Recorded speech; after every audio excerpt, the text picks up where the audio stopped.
بسم اللہ الرحمن الرحیم۔ السلام علیکم۔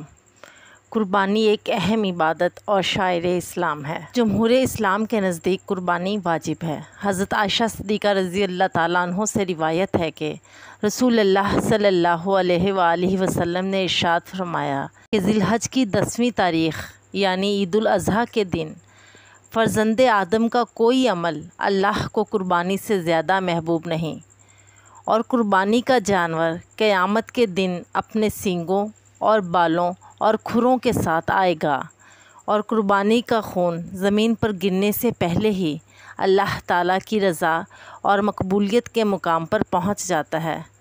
پس اے خدا کے بندو، دل کی پوری خوشی سے قربانیاں کیا کرو۔ ایک اور حدیث میں حضرت زید بن ارقم رضی اللہ تعالیٰ عنہ سے روایت ہے کہ رسول اللہ صلی اللہ علیہ وآلہ وسلم کے بعض اصحاب نے عرض کیا، یا رسول اللہ صلی اللہ علیہ وآلہ وسلم، ان قربانیوں کی کیا حقیقت اور تاریخ ہے؟ آپ صلی اللہ علیہ وآلہ وسلم نے فرمایا، یہ تمہارے روحانی اور نسلی والد حضرت ابراہیم علیہ السلام کی سنت ہے، یعنی سب سے پہلے ان کو اللہ کی طرف سے حکم دیا گیا تھا۔ اس کے بعد آپ صلی اللہ علیہ وآلہ وسلم نے قربانی کے عوض اجر کا ذکر فرمایا کہ جس جانور کی آپ قربانی کریں گے اس کے ہر بال کے عوض ایک نیکی ملے گی۔ صحابہ اکرام نے عرض کیا، یا رسول اللہ صلی اللہ علیہ وآلہ وسلم، کیا اون کے بارے میں بھی یہی حکم ہے؟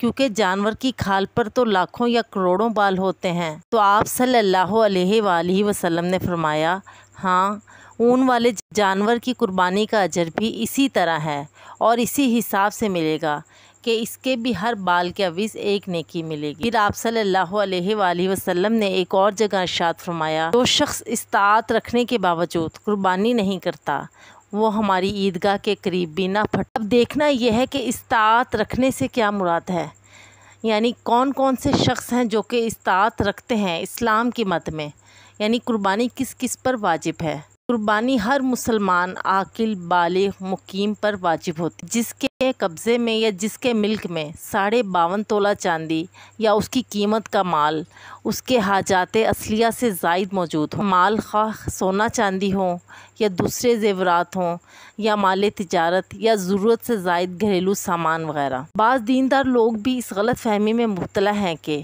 فرضیت زکوٰۃ اور وجوب قربانی کا نصاب ایک ہی ہے اور ہم پر چونکہ زکوٰۃ فرض نہیں لہٰذا قربانی بھی واجب نہیں ہوگی، حالانکہ زکوٰۃ اور قربانی دونوں کا نصاب الگ الگ ہے۔ زکوٰۃ 4 قسم کے اموال پر فرض ہوتی ہے: سونا، چاندی، نقدی اور مال تجارت۔ ان 4 قسم کے اموال کے علاوہ جانوروں میں بھی زکوٰۃ فرض ہے جس کا نصاب اور تفصیل الگ ہے۔ قربانی کے نصاب میں ان اشیاء کے علاوہ ضرورت سے زائد سامان کی قیمت لگانا بھی ضروری ہے۔ یاد رکھیں کہ گھر میں موجود ٹی وی، LCD، ان جیسی خرافات، کپڑوں کے 3 جوڑوں سے زائد لباس اور وہ تمام اشیاء جو محض زیب و زینت یا نمود و نمائش کے لیے گھروں میں رکھی ہوتی ہیں اور سال بھر میں ایک مرتبہ ہی بھی استعمال نہیں ہوتی، وہ سب زائد سامان کے مد میں آتی ہیں اور ان سب کی قیمت بھی حساب میں لگائی جانی چاہیے۔ خلاصہ یہ ہے کہ جس شخص کی ملک میں 7.5 تولے سونا ہو یا 52.5 تولہ چاندی ہو،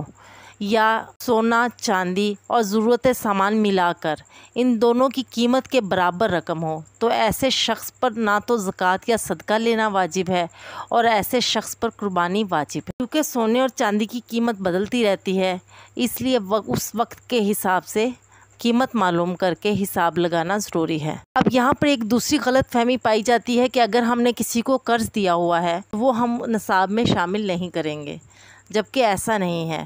جس قرض کے واپس ملنے کی توقع ہو اسے نصاب میں شامل کیا جائے گا، خواہ وہ نقدی کی صورت میں آپ کے پاس موجود ہو یا آپ نے کسی سے وصول کرنا ہو۔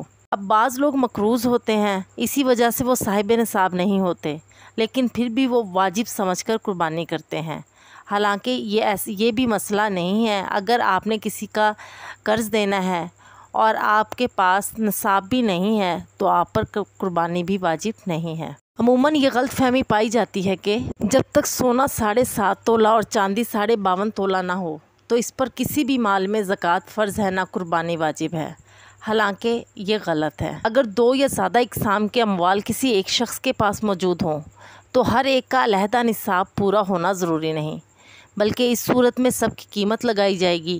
اگر سب کی قیمت کا مجموعہ 52.5 تولہ چاندی کی قیمت کے برابر ہو جائے یا اس سے زائد ہو جائے تو اس شخص پر قربانی واجب ہے۔ ہمارے ہاں اکثر خواتین کے پاس کئی تولے سونا ہوتا ہے، کچھ نہ کچھ نقدی بھی ضرورت ہوتی ہے، ضرورت سے زائد کپڑے بھی ہوتے ہیں، دیگر سامان بھی ہوتا ہے، مگر نہ تو وہ زکوٰۃ ادا کرتی ہیں اور نہ ہی قربانی، لہٰذا اس کی اصلاح بہت ضروری ہے۔ اب ایک اور مسئلہ یہ ہے کہ گھر کے سربراہ کی قربانی سب کی طرف سے کافی نہیں ہوتی۔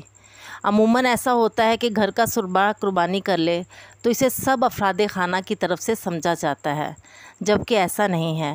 اگر گھر کے باقی افراد کے پاس نصاب کے مطابق پیسے ہیں یا کچھ اور چیز ہے تو اس کے لیے بھی قربانی واجب ہوگی۔ ہاں، اگر اولاد اپنی کمائی والد کو دے دیتی ہے اور اولاد کی ملکیت میں کوئی مال، زکوٰۃ اور ضرورت سے زائد سامان بقدر نصاب نہیں ہے تو زکوٰۃ اور قربانی صرف والد ہی پر فرض ہے، اولاد پر نہیں ہے۔ دوسری بات یہ کہ زکوٰۃ کے لیے مال پر سال گزرنا ضروری ہے، جبکہ قربانی کے لیے ایسا نہیں ہے۔ قربانی کے لیے اگر آپ کے پاس قربانی کے دنوں میں پیسے آ گئے ہیں تو آپ پر قربانی واجب ہے۔ ایک آخری بات یہ ہے کہ اگر کسی شخص پر قربانی واجب ہے تو اس کو قربانی ہی کرنا ہوگی۔ یہ جو ہمارے ہاں ایک نیا رواج بنتا جا رہا ہے کہ آپ وہی پیسے کسی کو صدقہ خیرات کر دو، کسی ضرورت مند کے گھر پنکھا لگوا دو یا ایسا کوئی بھی صدقہ جاریہ کا کام کر لو، تو یہ سب غلط خیالات ہیں۔ قربانی کی شکل میں ہی واجب ہے، اس لیے وہ پیسے اگر آپ کسی اور فلاحی کام پر لگا بھی دیں گے تو آپ کو قربانی کا ثواب نہیں ملے گا۔ سنت ابراہیمی ذبح کرنا ہے، اس لیے جانور کے ذبح کرنے کا ہی ثواب ہے۔ لہٰذا یہ جو غلط منطق آج کل پروان چڑھ رہی ہے کہ اگر آپ کے پاس رقم ہے تو آپ کسی غریب کی مدد کر دیں، تو وہ مدد آپ سال کے باقی 11 مہینوں میں کر لیں۔ قربانی کے دنوں میں قربانی ہی واجب ہے، قربانی ہی کرنے کا اجر ملے گا۔ اللہ تعالیٰ ہمیں بھی دین کو سمجھنے اور اس پر عمل کرنے کی توفیق عطا فرمائے، ہمارا خاتمہ ایمان پر کرے اور ہمیں دنیا اور آخرت میں کامیابیاں نصیب فرمائے۔ آمین۔ جزاک اللہ خیرا کثیرا۔